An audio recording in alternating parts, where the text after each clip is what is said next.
Hey, everybody, welcome back to Get on the Bus with JW. I am here in beautiful Aiken, South Carolina. I just drove in from Texas yesterday and I'm here for a couple of days and then fly out to Alaska on Friday morning for a couple of weeks of fun and work and pitches and family and complete recharging of my battery. So I'm so excited to be here for a couple of days with Jody before I take off. I wanted to talk to you today about a really important bus that we should be riding, if not daily, at least weekly, and that's the Fun Bus. I remember when I graduated from acting school in New York City, and I wanted to take a quick trip back to Alaska and visit family. I was a little homesick, and I scheduled a stopover in Salt Lake to see some friends. Well, I got to Salt Lake, was going to spend a few days, ended up staying a year. Didn't go back to Alaska until after that year. Never made it back to New York City that time. Needless to say, it really changed the trajectory of my life at that moment. But that year that I was in Salt Lake was one of the most memorable years of my life. Great friends, lots of fun. And one of the things that we used to do was get on the Fun Bus that would take you from Salt Lake City across the state line to Wendover, Nevada, to the casino that was there. And they called it the Fun Bus for a very good reason because it had games and music and snacks and drinks and all kinds of great party stuff that would take you for an hour or two over to the casino and then all the way back. And my friends and I, used to get on the Fun Bus quite often because of how much fun we had. And it made me really think of the moments in our life when we just choose to do something spontaneous to add a little joy and add a little levity. And I think we've gotten away from that. There are things out there in social media and memes and videos and clips that people share to add some humor and that make us laugh and that we share. But for the most part, when you look at what is being said, the narrative, the global narrative, even the local narrative, it's become so opinionated and so divisive, and it's polarizing us as a nation and as a global community. People that should be working together, regardless of whether you're an executive or a business owner or an employee or a farmer or a politician or a medical professional, we all should be working closer together to find consensus and to find things that bring us together. Instead, we're being split apart. And not only is it polarizing mentally and psychologically, but it's starting to polarize us physically. People are uprooting their lives and moving their businesses and moving their families across state lines into other countries and to places where they hope to find a new life, a new beginning, more freedoms, more normalcy, whatever that means. And sometimes we just need to dig in where we are and make better choices and add some spontaneity and step back and not take things so seriously. And while we should be serious about where we're going and what we're choosing and what we're doing, we have to have some fun in our life. And that's what I wanted to talk about today. It reminds me of when I was managing the UPS office here in Aiken, South Carolina. Managed it for 10 years.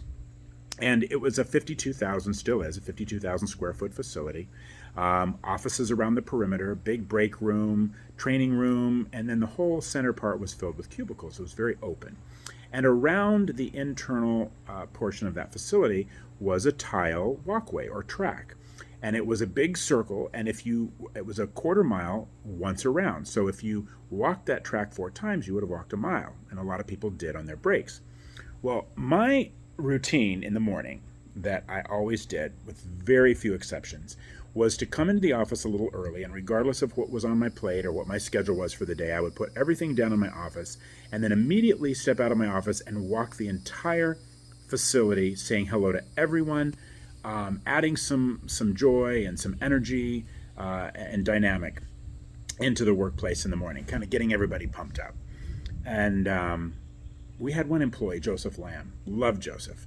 Great guy, really hard worker. And he always rode his bike to work. And he parked his bike next to his cubicle. And he was on the other end of the facility than where my office was. So at least once or twice a week, I would be walking around the facility, around that track, and saying hello to everybody and stepping into offices and going down cubicle rows and making sure that I made eye contact with everyone and called them by name. And inevitably, when I would get to Joseph's desk, something would take over. I couldn't help myself. I would get on his bike, and it had a bell. It was one of those really awesome cruisers, one speed, but well built, had this awesome bell on it. I would just get on that bike and ride around that quarter-mile track 3 or 4 times, hollering, calling people out by name, saying good morning, adding some levity, adding some fun, adding some spontaneity, and it just really broke things up because most people, let's be honest, you get up, you go to work, you put your badge reader on the card reader, and the light turns green, the door opens, you go to your desk, maybe you make yourself some coffee, you sit down, you open up your computer if it boots up for you, and you go into your emails, and it's just, you're just in this serious, trying to get your mojo going, trying to get the energy up, and sometimes you just need a break in your day. How many times do you just stop, push your chair away from your desk, or wherever it is that you're working, stand up, stretch, walk around, and have a little fun? And we need to be having more fun with our family members, with our friends, and sometimes even with strangers in public. If you're at the store, a smile, a laugh, a good comment, commenting, complimenting someone, or recognizing, acknowledging something silly that's happening. Being vulnerable and being open to looking silly. We're so concerned about being judged because everyone's judging. And sometimes we just have to say, who cares? And do something that's fun and spontaneous. And if somebody thinks you're silly, oh well. Maybe they need to lighten up a little bit. There is so much joy to experience in this life. I say this a lot recently, that amid the chaos, amid the global chaos, this is one of the greatest times to be alive. There are so many opportunities if we look for them. And so many times we allow our circumstances to dictate our experience. And you've heard me use this analogy before, or to say this concept before. But the circumstances in our lives are those storms or those things that happen to us that are usually out of our control.